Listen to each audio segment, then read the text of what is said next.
It is time for people in the general population to go and look whether the child has an increased risk for type 1 diabetes.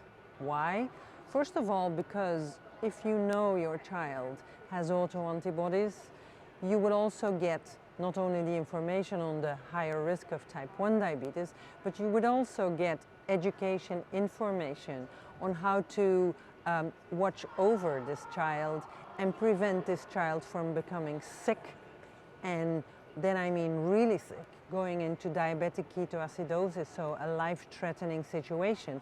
That is unfortunately still the case in 30 to 40% of newly diagnosed children, for instance in my country, that they only come to the hospital when they're really sick, when they are in diabetic ketoacidosis.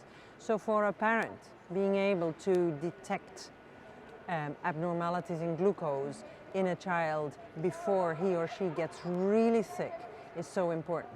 And yes, you will be a little bit sad when you learn the presence of autoantibodies, but it beats sitting at the door of the emergency room with your child or at the intensive care with your child. That's a completely different level of stress.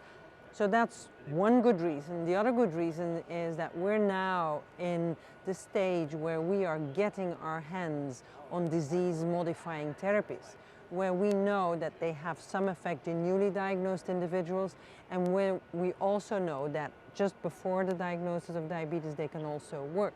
We have the first drug approved in the United States, teplizumab, and so new drugs are coming out.